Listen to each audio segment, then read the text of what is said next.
There it is. It's no secret. It's plain to see. I love you, and you love me. It's no secret. You know it's true. You love me. And I love you.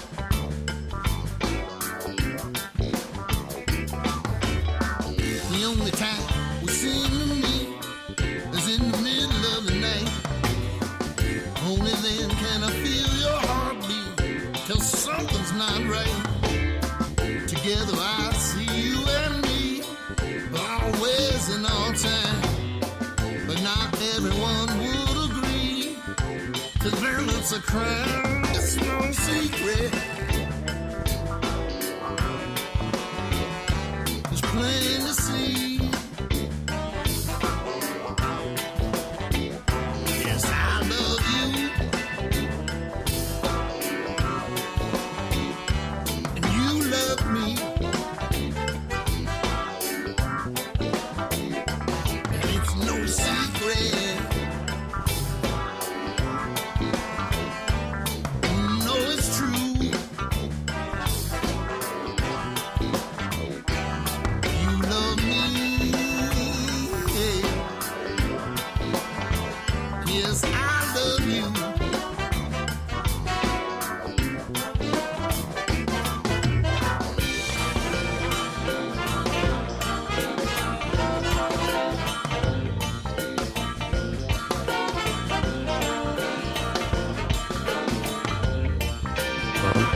Hello, Arlene.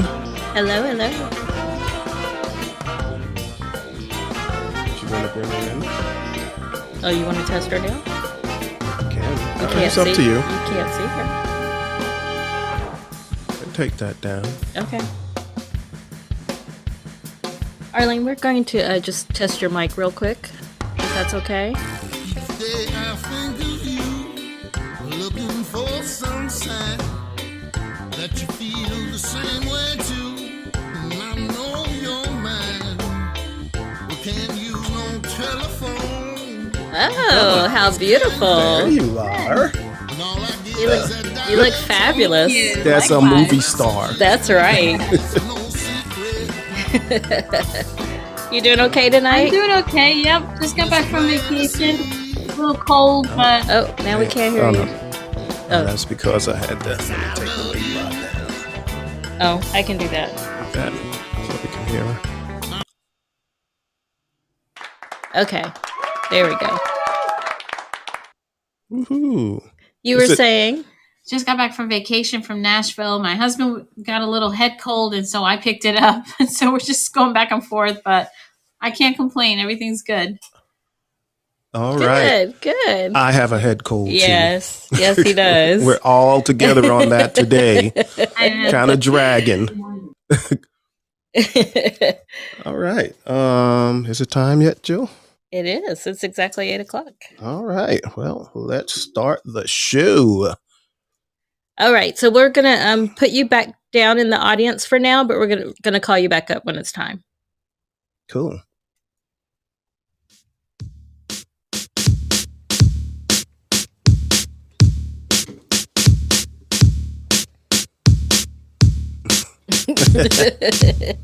All right, Jill. All right. Greetings, everyone.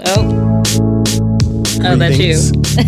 Yes. I was like, oh, I forgot to turn off the music, but that's you. Yeah, I got it. Yes. All right. Greetings, everyone. This is I'm Right. I'm right. And I'm Jill Cox Cordova. I'm Anthony Cordova.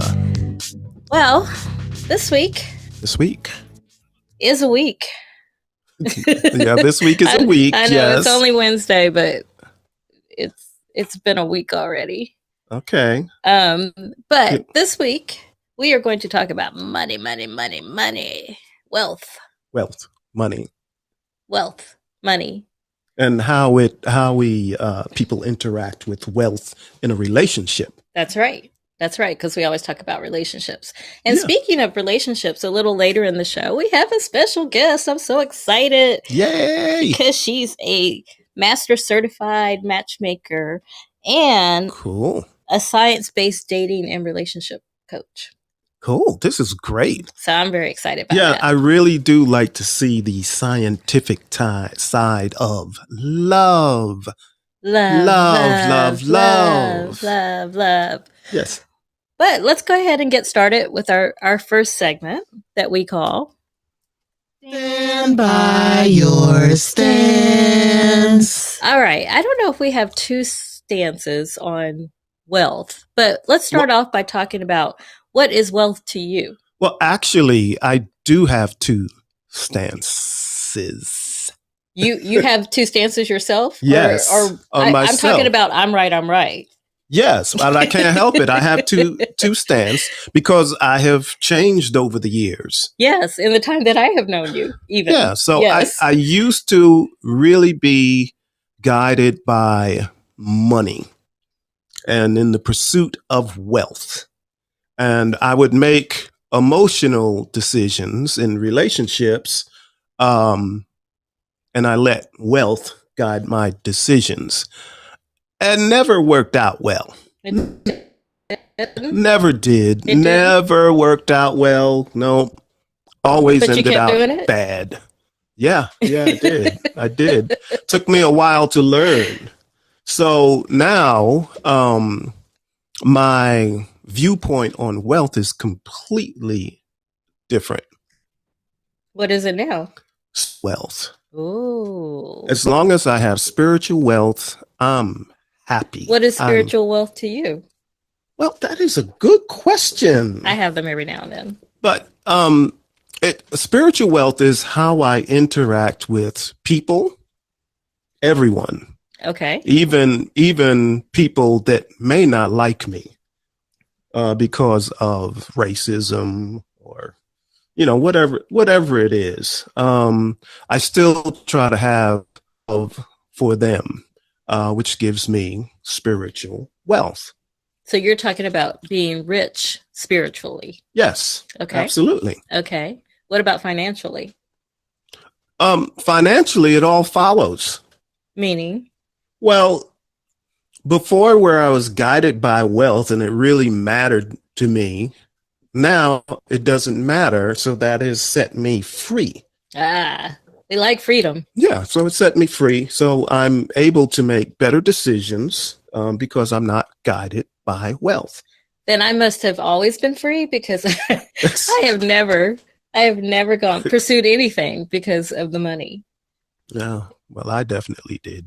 I've always gone after just what I like to do, which can be a problem too, because sometimes when you get a job, they'll let you do what you like to do. Mhm. And then the longer you stay, and they're like, oh, but you could do this too, and this too, and this too. Yes. And then next thing you know, you're doing far less of what you like to do. That is true. And all of that. But I've always felt that I was rich in passion.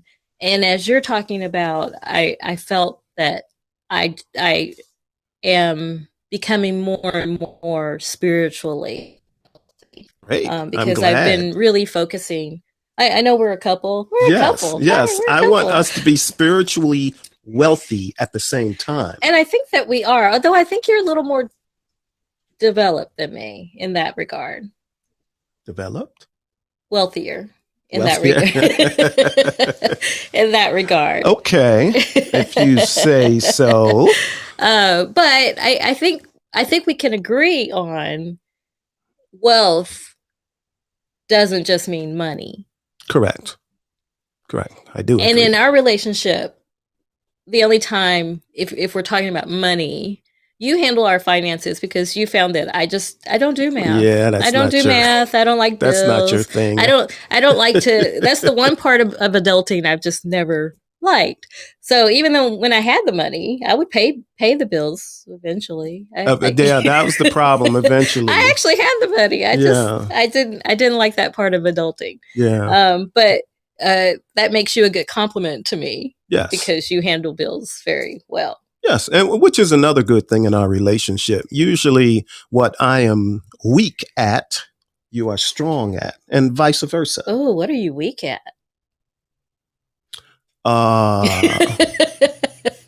What am I weak at? Yeah. I am What is weak. that answer? I am weak on answering emails. I'm very Oh, weak on answering yes. emails. Anybody in our audience, Nasheed, Giselle, Natalie, and Arlene, if you ever need to reach either of us, always Yeah. contact me. Contact Jill. Yeah. Because he will not. He Yeah. won't see it. He deletes my emails before reading them. You do. So now that I know Not that, too often. now that I know that, I only text you if we're not Yeah, together. you text me. Because I know answer you'll the read a text. text. Yeah, it's quick, zippy zip. All right. Well, Yeah. let's get to our next segment and ask the audience to weigh in. Yes. And So, what do you think? What do you think? Because I'm right. Because I'm right. Well, in this case, we're not really debating each other. But if anyone wants to come up yes, and, we need someone to chime in. and chime in on what you think wealth is or how wealth has played into your relationships, please come forward. Anybody? Come on up. Or else I'll go into professor mode and just call on people. Because that was my favorite part about being a professor. To was call just on calling students. people. Just to call on students. Okay. Anybody? All right, here we go. Going I once, am going calling twice. on Giselle. Giselle, come on down. Come on down. What is that?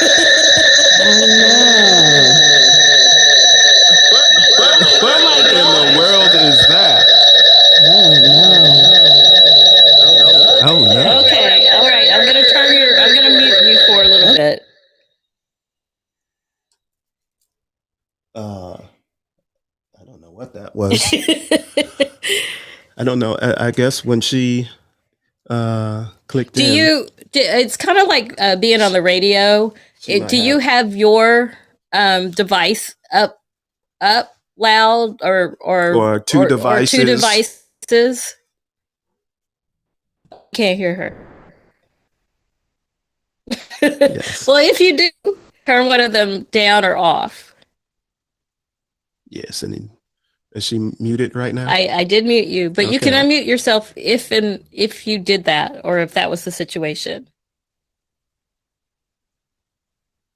Let's see. I'm going to unmute you and see if it's better. All right. Or not. Oh. This isn't working. Oh, technical difficulties. We may need to move on to someone else Okay. just to be on the safe Okay. side. Giselle, I'll come back to you later if I can. All right. Going for another one. All right. Who do you have, Jill? Who do you have? Who do you have? Who do you I have? have Natalie. Natalie. Ooh, we love Natalie. I'm gonna She's coming listen. up. I'm gonna turn my video There off, she, there she is. Okay, Okay. that's fine. right? Because like I came Cool. home with a headache, so I've just been like laying down with my eyes closed. So What? What in Oh, the are world? you're still sick? We're like all of us Yeah, are sick. Yeah. Gee, I don't think I'm it sick has too. anything to do with my weekend stomach virus. I just think I didn't sleep well last night, and so it's caught up with me. But Aw. we're talking about Well, no thanks for coming problem. up. So we're talking about wealth, which immediately Right. makes me anxious because Oh, well, In what so the thing about it is so as we know, I am forever single. And when you walk through with life not partnered and you see so many people who have dual incomes or a partner that they can fall back on when times are hard or things like that. And your mind kind of really tells you like, oh, I don't know if I can like pull that off. So then I get into situations where I'm either in a toxic job or in a situation that I wish would just end, but I don't feel like I'm empowered to end it. So to me, wealth would be that moment of comfort when I'm okay with where I'm at and I feel secure in what I'm doing. And I know that I'm not doing a job or a relationship or anything like that out of survival or out of anxiety or out of a place of being worried that I can't take care of myself. Okay. So, up until now, Natalie, have you been able to take care of yourself? I sure have. I have been living. When did I move out? Well, see, I know. But so here's the thing. Because we know I love to call out this country. This country makes you believe that you have to play their game in order to even survive. So let's take a moment to vaguely talk about anything that might be going on in our country today. And if anyone wanted to do a demonstration or a protest or a sit-in or anything, that means you have to take off work. And I feel like the people in power know that if they can force us to take off work enough, that they have us in a chokehold, and they know that we can't actually get anywhere unless we do everything on their terms. And that's where my because we're limited. Yeah, yeah. But this is why during COVID, Black Lives Matter worked so well because everybody was off. Everyone was off. Which is good. And but you are true. It amazes me how so much of the much needed discourse about things that we were discovering about the way that we do things and what needs to change quieted down the moment that we all had to kind of re-enter what we were doing before, as if COVID never happened. Yeah, that's correct.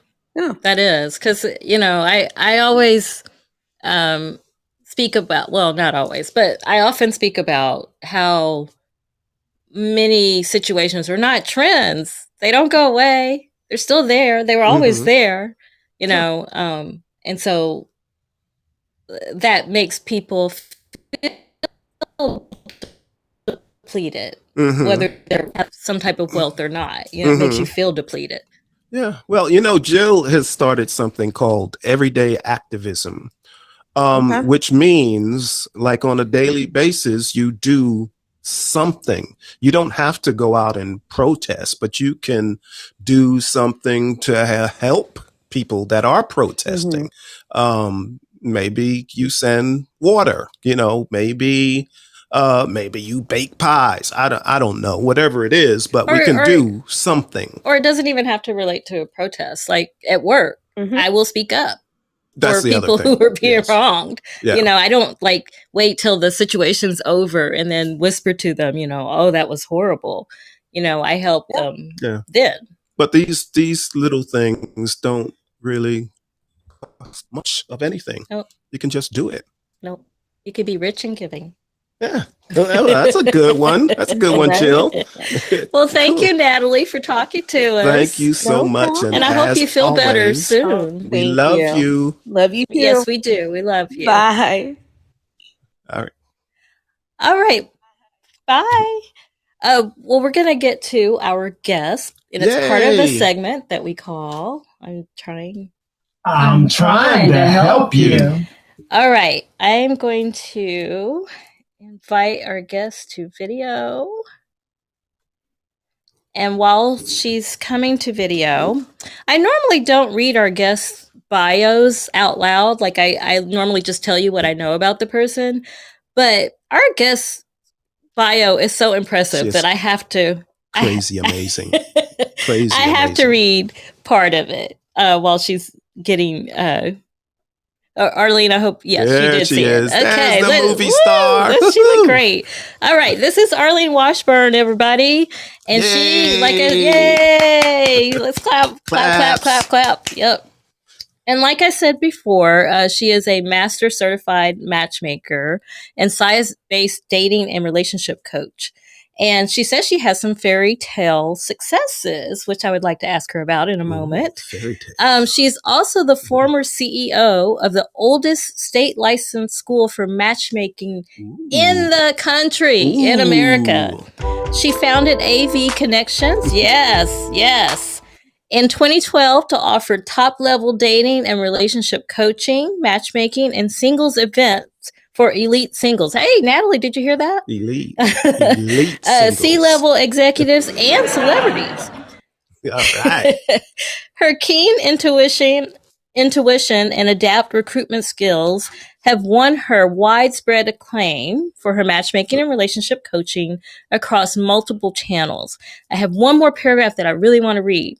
Traveling worldwide to inspire other love industry professionals as a mentor, trainer, consultant, and recruiter, Arlene has trained and certified hundreds of matchmakers, and get this, y'all, Asia, Europe, the Caribbean, and of course the U.S. Worldwide. So again, thank you. Everybody give it claps for joining us. All right, so Arlene, first of all, tell us about these what are fairy tale successes to you?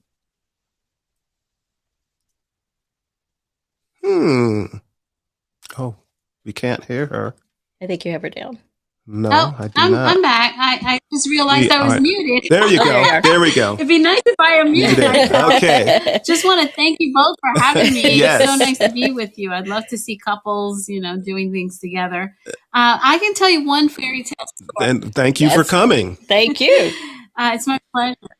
You can tell us one Yes, story? I actually had a woman that I was coaching, and she's actually a New York Times bestselling author, a functional medicine doctor. And I introduced her to one person, and he only met her.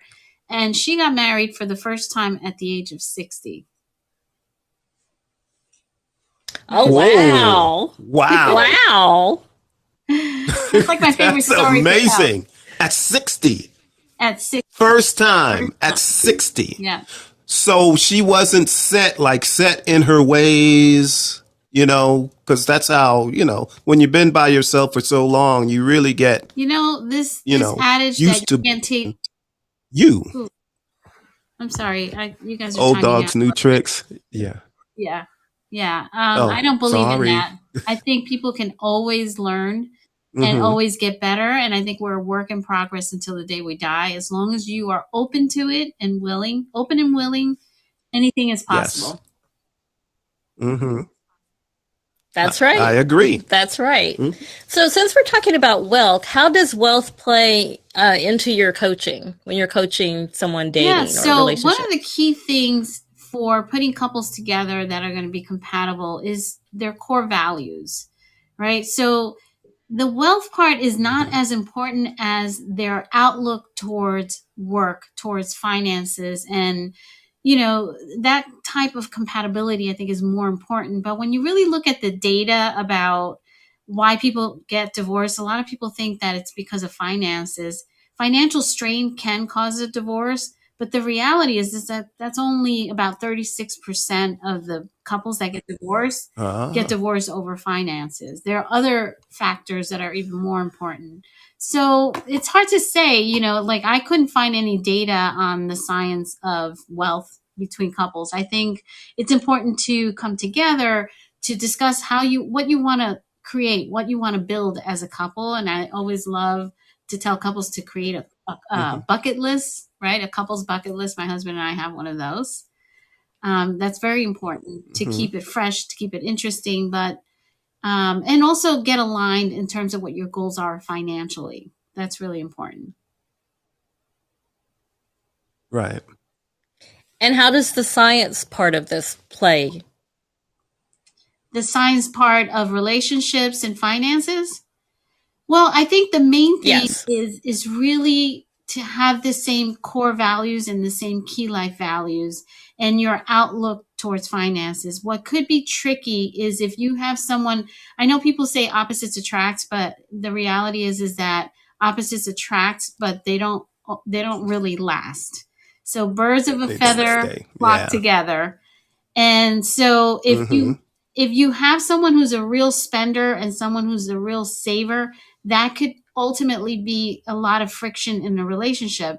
Doesn't mean that it is going to end your relationship, but somebody's going to have to acquiesce to the other's style of handling money, ultimately, or compromise. Yes. Compromise is a key. big deal. Yes. Compromise and communication. Yes, we compromise often. Yes, Often. yes, we do. But you know, before Jill and I got married, we did discuss finance and We how discussed she handles everything. finance, how I handle finance. So we decided that the bills she had before we got together, that she would continue to pay. So it was good. We had it worked out. But then she didn't do that. She didn't do that. She just let the bills pile in the corner. Again, I was having a problem adulting at the time. So, you know, I know we had discussed it beforehand, but, you know, I had to step up and say, okay, I know what we discussed, but it's not going to work. So I'll just handle it. And it's been working for us. Yes, Yeah. it has. It has. But that's not to say that, you know, it's not like I don't know what our financial situation is. You're always very good about. I fill her in with everything I'm filling me in. doing with the money. We don't make any major purchases without us discussing it. Except that one time I got this beautiful ring because it made me feel better. I had a real problem with that. A real problem. You guys are adorable. Yeah, Well, thank you. it is so important to set up some systems that you both negotiate and agree upon in order to be successful in your marriage. If you have these very different views on finances, for example, having a threshold of how much money, you know, requires a conversation. If you're going to spend X amount of money, it requires a conversation, and you need to come together. Or if somebody is very challenged at managing money, then just creating a budget for them that is set aside, even in a separate account. Yeah, and that's okay because we're not good at everything, right? Even as entrepreneurs. Yeah, math is not my thing. Yeah, as human beings, we're not supposed to be good at everything. And if we're not good at something, you either outsource it or create a system to be able to manage it. And that's okay. That doesn't make you bad. But if you don't address it and you let it go and it continues to fester in the relationship, then those are the things that are going to bring the financial stress and also create that friction that could ultimately end the relationship. Ooh, we don't want that. No, we don't. Ooh, no. You've mentioned a couple of times about how important core values are. Just in all the work that you've done in your industry, are there like top 2 core values that really stand out for, you know, across the board? Yeah, so I'm going to give you 5 core key life values that really tend to be very prevalent with couples. And finances, you know, your beliefs about money and finances is definitely one of them and very important. Your beliefs about family and children is very important. Your the role of spirituality and faith is also very important, and also kind of ties in when you're a young couple and you're going to have children. The role of spirituality and faith will also come in. You know, you might start out as a couple who's not involved, and then you have children. So it's really important to have those discussions and get alignment. Also, your beliefs about jobs and career, right? Because some people can be workaholics and some people just work as a means to an end. And sometimes if there is a misalignment there, that could create some friction as well. And then also your beliefs about health and fitness. you might start out as a couple, you're younger and you're healthy and you look good and you keep stay in shape, and then somebody might let themselves go because they don't share the same beliefs about health and fitness, and that could be detrimental also to the relationship. And also, people have hangups about, like, when I work with older couples that, or not older couples, but older singles, where somebody's really fit and wants someone in that way, it's not just about their looks, it's really about health, about not losing a partner. I just had a conversation today with a woman that I'm working with who's 67, and she lost her spouse. And so she's very afraid to get involved with someone else who she's going to lose again. So it's really important for her, the health and fitness. But yeah, those would be the top five, I would say. That all makes sense. And I Cool. think that we discussed all of those things. We certainly discussed children because, Oh, yes. because Tony had children Yes. from a previous marriage, and I've never had children. So he was concerned that I would want a child, and he didn't want any more children. Yes. But what we did, we agreed to take a week and we would both think about it. I would seriously think about, well, do I want another kid? And Jill thought about it also, whether she would want a child. And we came back to each other after a week, and Jill said no, and I said no. So that's the thing that was the deal breaker, but we both agreed, which was wonderful. yes. If we didn't agree, the relationship Probably would would have have been ended. over. Yes, because I don't think you could change people's mind Yeah. about that. No. Yeah. And I love to Worked out hear the good. story. I love your story because it's very similar to mine. I am remarried to a wonderful man who's never had children, and I had one daughter. And so I constantly hear singles saying, oh, well, I have kids and I only want to date someone who has kids. And it's such a shame because they miss out on so many wonderful people. Like my husband has been a tremendous father to my daughter, and she lost her dad at a young age. So she has this father figure who's been amazing and also was very life-changing for her. Yes. To see my relationship with him, that created a great opportunity for her to see what makes a good marriage. And now she's very happily married and picked a great guy. And I Absolutely. think that had to do with seeing Ooh. what we had. So yeah, I always want to encourage people, please don't make that a criteria. I don't think it matters that somebody else has children if you're a single parent. It's whether or not Correct. you're willing to get involved. Yes. Yeah. Yeah. Yes. And now That's true. I consider myself a grandparent to his children's children, so Yeah. So it so works. so it worked out fine, Yeah. And they know you as nothing but Gigi. Yes, I am a You know. Gigi. You were there when they were born, so you were a part of their lives Yep. from the beginning. Yep. Although in the which is beginning cool. they thought I was their little. I'm 4'11", and they thought I was their playmate that lived with Papa. So it was a while before That's they. not funny. That's not funny. That's It not was funny. very funny. That's not It was funny. very funny. So it was a while before they realized that we are married.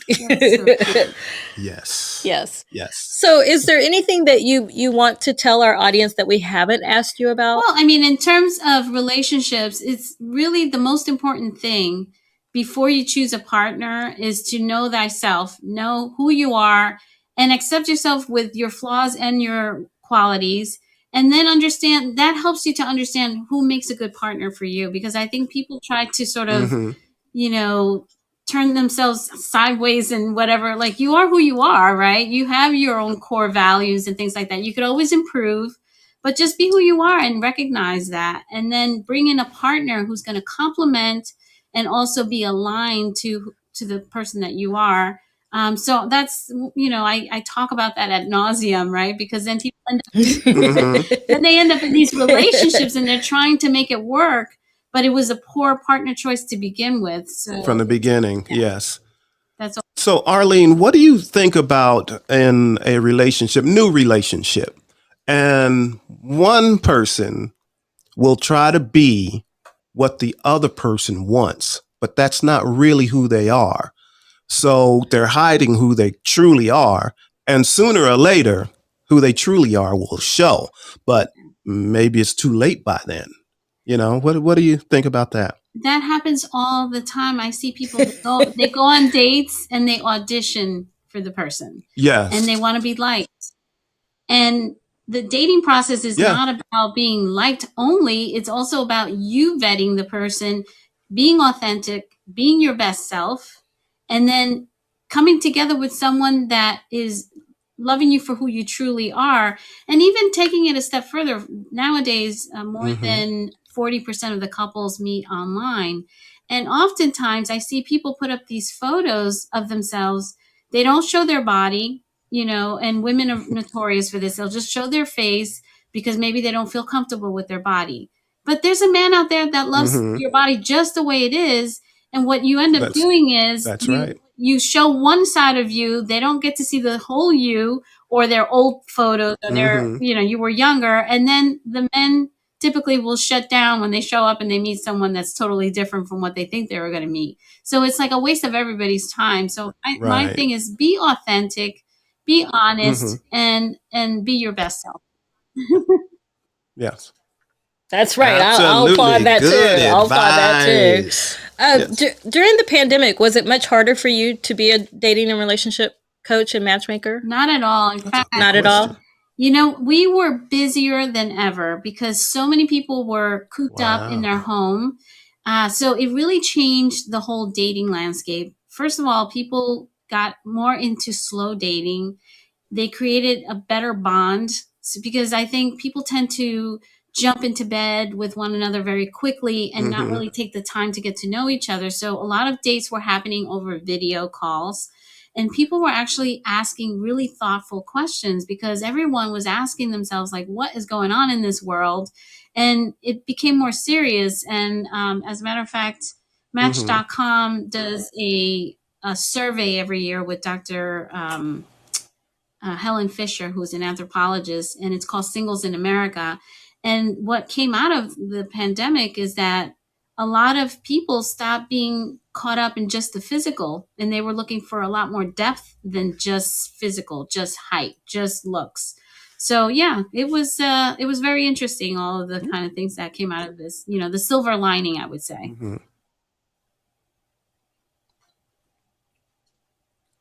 Yeah. Wonderful. You know, I heard a study where, like you said, people started long dating, you know, long-term dating to really get to know each other. But the difference was they would get married.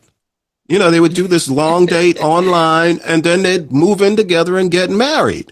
And most of the people said it ended up working up fine. Are you familiar with that? So it's the slow dating, right? It's what they call it. It's just really spending the time asking thoughtful questions and really getting to know someone and making sure that you're aligned. And also recognizing that in a situation like a pandemic, the value of what it would be to have that partner who's supporting you, who's there with you.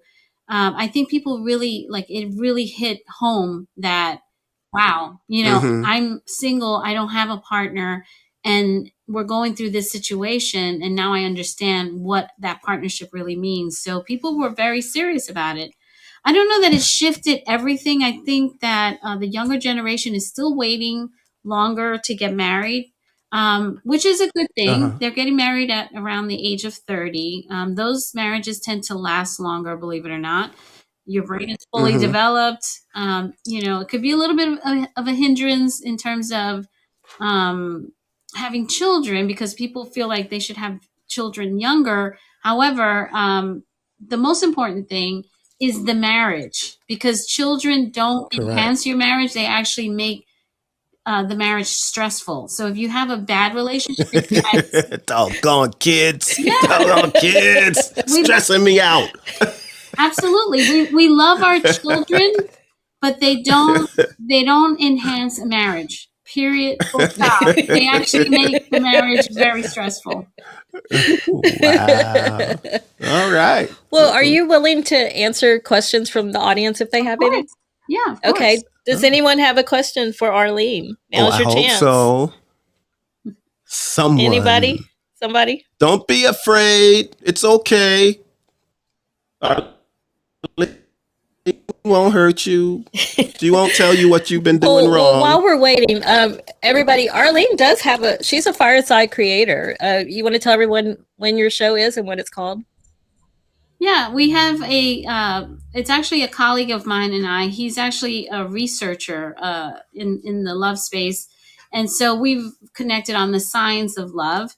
And it's called Love Insight, and it's on Fridays at 3 p.m. Eastern Standard Time. So I would love for everybody to join us there. And we talk about a lot of different things, but we explain it so that, you have actionable steps and things that you can do to improve whatever it is that you're doing. And also we bring the science because we deal with a lot of smart people that want proof. Like, show me, everybody wants, if they don't believe what we're saying, we can say, this is the proof, this is the research. So that's what motivated me to go into that area of coaching.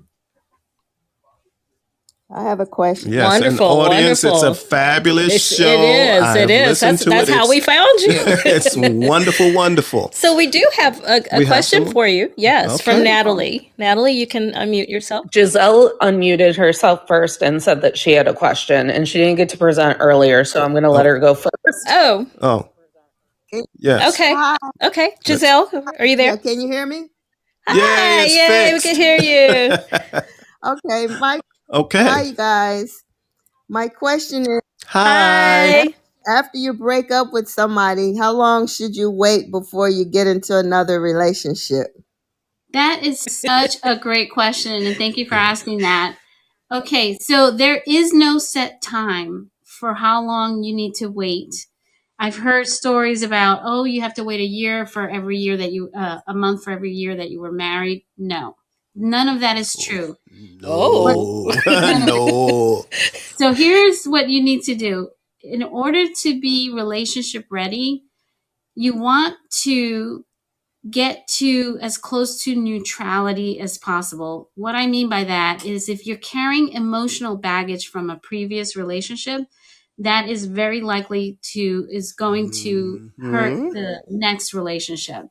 And one way to do that could be to say, even if you're pining for someone or, somebody left and you weren't happy about it or whatever the case may be, you can reassign blame to a third entity. So in other words, it's not your fault, it's not his fault. It is the we part that doesn't work. You're two human beings living and doing what you can, right? But it didn't work. So you can say, instead of I am mad at him or he did this or I did that, you could say just we were not right for each other. And that's like that third entity, which is the relationship. We were not good for one another. And there's a number of different exercises that I do with my clients to help them get over someone. But pretty much that is it. You don't need to be perfect. You don't have to wait to be perfect, because nobody is, to get into a relationship. What you want to do is always be working on yourself, right? And if you have an issue that is created by your mind, Einstein always said you can't fix a problem with the mind that created it. So look for external sources to change that mindset to help that. Oh, that's I hope pretty that's good. wonderful. Hey, Natalie is also a fireside creator. Will you tell Arlene what is the name of your show? Hi, I love the Arlene. name of her show, by the way. It's very nice to meet you. The name of my show is To All the Men I've Tolerated Before, so you can make your assumptions on how my dating life has gone. Oh my God, I have to listen to your show. Thank you. It's on It's fabulous. every other Monday, so we're coming back a week from Monday. And then the podcast is every Thursday. But I wanted to compliment you because I think the message that I'm getting across when it comes to the way that you view matchmaking and dating as a whole is that you should approach it with something that I find very lacking in our population, empathy. Like you said, you gave people Absolutely. permission to have. So often when we hear that people have a certain body type, that they're into, or certain stipulations that they will or will not date. We call that things like vanity or shallow or being a jerk or whatever. And you just said, like, well, there could be an underlying reason from a past hurt or experience, or, you know, there's always a reason for something. And what I wanted to ask you, because I struggle with this, is, are there like dating apps that where everyone gets on board with this like slow form of dating? Because I'm digging it, because as a Capricorn, I'm a taskmaster. So I like to hurry up relationships. And like, Ooh, no. Uh-huh. And I'm not a matchmaker. listen, I do, because in my brain, every time you hit a new mile mark with a relationship, you've succeeded. You're like, ding, did it. Ding, won. Ding, another point. Maybe my dad shouldn't have let me be a gamer when I was a kid, because now it's like, oh, I get points every time I've done a thing. Oh my God, you're so funny. And that's how our show is too. I love it. I love it. I can see why you would have a great show. I definitely want to listen to it.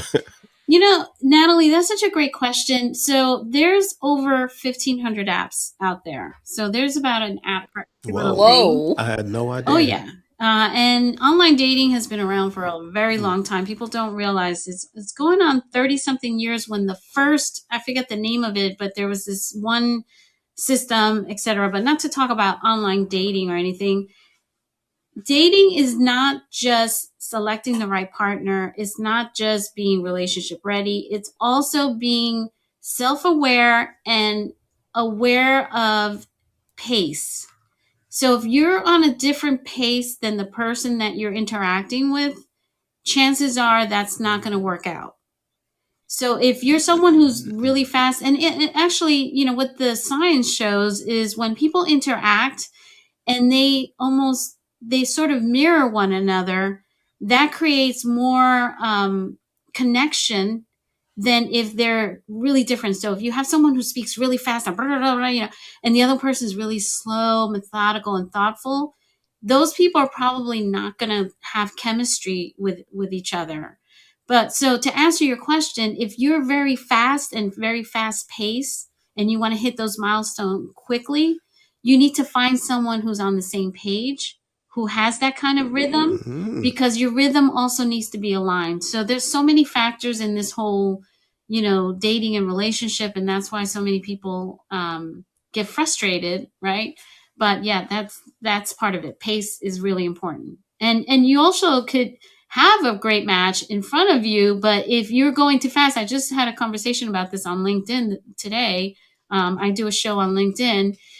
If you push someone, like, for example, we're talking about circle dating, and sometimes people go on 2 dates, and by the third date, they're like, oh, I'm off the app, and I'm not dating anybody else. And it kind of creates pressure with the other person who is not ready to get off the apps, who is not ready to be exclusive because they don't know enough about you. Right. And that in it of itself could cause the relationship to end right there. So dating is a dance, and rhythm, all that stuff, pace has to be aligned.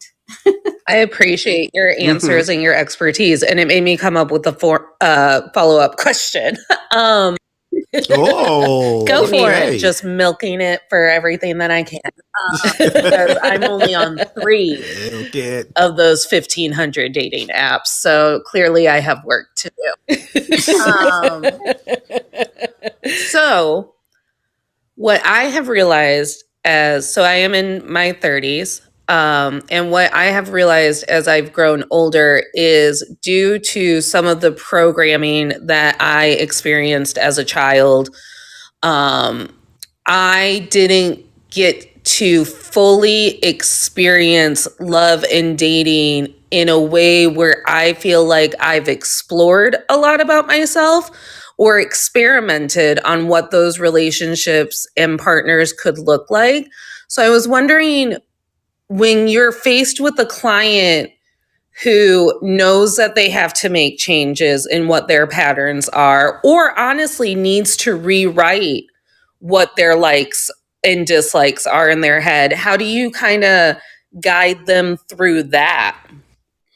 That's a great question. So, one of the things that I do as part of my process is we go back further, not just their past relationships, but we look at what environment did they grow up in and what was the relationship with the parents, because a lot of our attachment style comes from the relationship we had with our parents. And more often than not, that stays the same. So if you have an anxious attachment style or an avoidant attachment style or a secure attachment style, all of that, once what we want to do is identify. So a lot of what I do is just identify and connect the dots, is not to wrong anyone, because people go into this whole dating coaching or whatever to say, well, you're not doing that right, or you should do this. No. Who are you and what works for you? And how do we work around your existing being? We don't want to change you. We just want all of you to come out, the real you to come out. And most people are not authentic because they're walking around with all the shoulds, like you should this and you should that and you should all over yourself. And they're not really being authentic. So the first thing is just getting rid of all that stuff, that all these ingredients that have been poured into you, and bring out the real you, especially when you're an adult. At that point, you kind of know. So I work with people to get to the real person that they are, and then understand who your patterns and everything else, because they're going to be, we connect the dots. The parents start a lot of it, or whoever raised you, or the people who were around you, your caretakers. Those are the people that really form who you are. So yeah, I hope that answers the question. So we go back, way back before we can go forward. That's right. But not digging into trauma, because I'm not a therapist and we're not dealing with trauma. We're just identifying what, caused this type of pattern so that we can do a pattern interrupt. And once we are aware of something, once you see something, like if you say, oh my gosh, I keep saying X, this word, and now you say, oh, wow, that's the word that I always say. When you say it, you hear it and you're like, you catch yourself. And that's how you break patterns, right? It's just being aware. When you're aware of something, now you can break that pattern. Anyways, very long-winded, but that's sort of my answer. That's a great answer. No, that was great. That is elite advice. Right? Elite. Right? Yes. So on my show, early on in the podcast, we had a tradition of just saying that should be a notebook. That should be on a notebook. And I think don't should all over yourself would make us a fantastic tagline for merch. So you should run with that line. That should be. I'm going to bring that to my therapist. I'm going to be like, I just put it all over myself. Wow. So Natalie, is that that's it? That's it. Okay. Right. I didn't want to cut you off. If you have know what, more. Arlene does this for a living, and I respect that. And you should pay artists, and you should pay creators. And so I have gotten my free advice, and I'm going to take it, and I'm going to reflect and refocus. So I'm good. I got my 2 questions. All right. Yeah, and I'll follow you, Natalie, so I can check out your show as well. Awesome. It was lovely. Oh, she's awesome. Anthony and Jill are way too kind to me. I don't know what I did to be so. Oh, but we love you. We love It's genuine love. It is genuine love. Real love. We love you, Natalie. I love you right back. But to Natalie's point, I did put in the fortune cookie how you can look at Arlene's site and see what services she offers. So if you're interested in hooking up with her as the professional that she is, information is in the fortune cookie. Right. But Arlene, you are bravo, fabulous, you are amazing. phenomenal. Appreciate it. So thank you for being with us tonight. We really appreciate this, and I learned something too. What did you learn, Jill? I learned about don't should on yourself, and but also the core values. Because sometimes, especially with you and me, we communicate so often, that I don't stop to think that we have to discuss this. But to hear Arlene tell us, about the core values that she sees the most, I feel like, hey, we did it. We Yeah, did we're it. still married. We're still married. We got it going on. The other thing is, Jill and I really do grow together. Together, yes, I at the mean, same time. And maybe it's because our birthdays are a week apart, but we grow together. When we hit new stages of our life, we're doing it together. Jill is truly my best friend. You're mine too. And my love. I Mine love too. you. I love you too. So that's a big deal. I much rather hang with Jill than just hang with the guys. You know what I mean? Yeah. Because I can really That's talk translation for he doesn't have very many friends.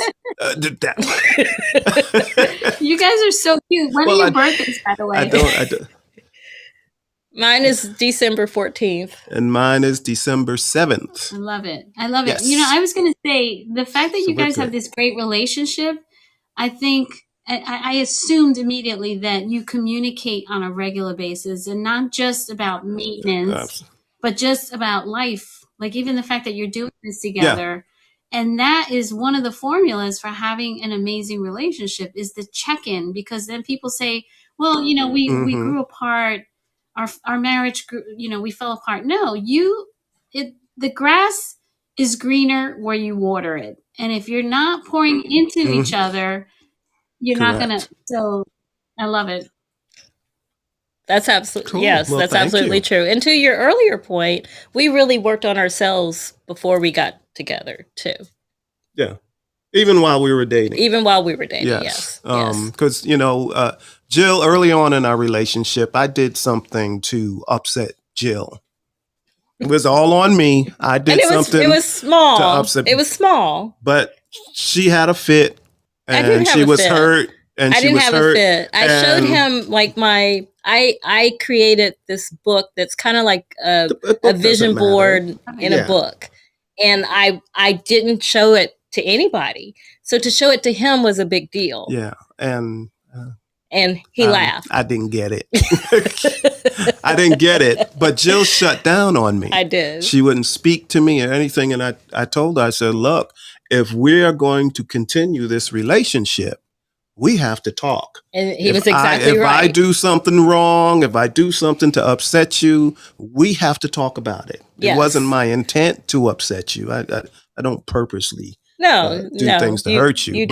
But and the reason I withdrew was because that was my baggage. I did that in previous relationships because it was a defense mechanism for me. So I realized then I had brought it into this relationship, but I let it go. And that was a heavy bag to let go, but I let go. and another thing Jill told me was that she would sleepwalk. Oh, it's so good that she told me she sleepwalks because I had a previous relationship where the woman was paranoid schizophrenic. So I was really scarred from real crazy behavior. You shouldn't say crazy. I was really unusual. I was really, yes. Anyway, so the first time I saw her sleepwalk, if she hadn't have told me, I would have been gone. I would have left the relationship because I would have been, okay, here we go again. But she told me, so I was able to handle it when it happened. You guys, and you got some good stories out of it. You really have a lot of good things going on in that relationship of yours because well, first of all, I want to commend you for that vision board because there is science behind vision boards, by the way. If you look at some of the athletes in, Olympic athletes, they actually can vision themselves going faster and can actually get faster. So visioning is very important because your brain doesn't know if it's real or not. But also the fact that perhaps her reaction might have been a little over the top at the time, but she did sweat the small stuff. And they tell you, there's a saying, don't sweat the small stuff. That is not accurate. And that is not good for a relationship. You actually should and should always communicate so things don't pile up. The small things become big things. And then the fact that you insisted on, hey, we need to talk. Usually it's the women asking for the conversation.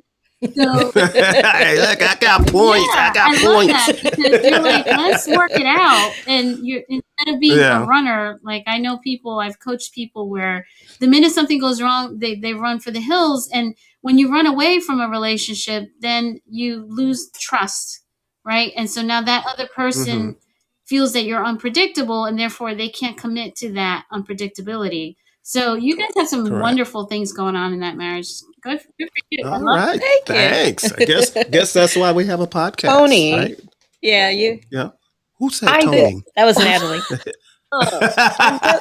I'm going to stick up for Jill because I can't believe that every week on my show, you're always the person to close out by doing the manifestations and what you hope for me.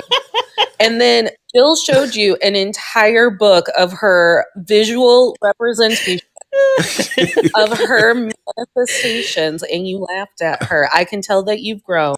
Well, I wasn't. Look, I apologize. Thank you, Natalie. Thank you. I apologized. I really did. But she had been telling me about it for a while. And the way she described it wasn't what I thought I was going to see. So it took me by That's surprise. okay. But that was very vulnerable It too, did. and I commend you also Yes. for being vulnerable Mm-hmm. and opening yourself up, because Yeah. part of what doesn't allow a relationship to grow is that people are not okay with being vulnerable. They don't think it's safe, Mhm. and then that the bond doesn't happen. You have to be vulnerable. Actually, there's courage in vulnerability instead of lack of safety. Well, and the thing about, Absolutely. because I have a similar story, believe it or not, I was in a very new relationship and a mutual friend of ours had moved. And so I painted said mutual friend a painting with my supplies upstairs because I had the time. And I was like, this will be my housewarming gift. And I did a painting based off of the nickname that this mutual friend had. And my former partner came over and I was like, look, I painted this for Mike based on his nickname. And he just stared at it. And you could tell he didn't want to tell me. And that was it. Yeah. Well, it wasn't it. I still hung on because I love to just be like, this could get better. But art is a vulnerable piece. And I'm just surprised. And it did make me go, remember when I made that Jake's from State Farm painting and I didn't even get a reaction out of a partner? Jake from State That was Farm. his nickname. I painted the little red polo and everything. Now, the friend put it immediately in a place of honor in his new apartment. He knew what to do, whether or not it was good. He knew. Okay. All righty. Cool. Well, thank you. And thank you, Natalie, for sticking up for me. You're welcome. I'm here for you. Us artists have to It's stick together. It's good. That's right. We do. It's good. It's we good. do. It's all good. Well, I think it's time for us to close out the show. Arlene, thank you again for joining us and giving us so much knowledge and information and sharing your expertise. We really appreciate you. This was amazing. Yay. My pleasure. This was really amazing. Yes. Thank you so much for having me. So, bless you. Oh, so sorry. What did you say? I said thank you so much for having me, and God bless you. Thank you. I'm so sorry. To you too. So, do you want to end the show? Are we going to end the show? Yes. All right. We will end the show. All right. Well, you've been listening to I'm Right. I'm Right. I'm Jill Cox Cordova. I'm Anthony Cordova. Shout out to Gifford Ivan Cordova III for the music that you're listening to right now. And to you, the audience, thank you. Thank you, audience. We really appreciate you. And thank you, Arlene. We really appreciate you. Yes. So next week, we're talking about music, actually. We are? Yeah. Different musical taste. We are? We are. And ghost stories, too. Oh, yeah, that's right. Yes, and ghost All right. stories. Well, All bye, right. everybody. Thank you. And Bye. as usual, we love you all. We love you all. Can't wait to see you again. So everybody have a good evening. And we are out. Will you take us down, Jill? Yes. Bye. Bye. Bye. You're moving slow. I am. You're moving like slow motion. We could start a whole new show now. I haven't taken us off yet. You haven't There we taken go. us Okay, off there yet. we go. I had it myself. Oh yeah, now you brought yourself up. I'm getting rid of mine.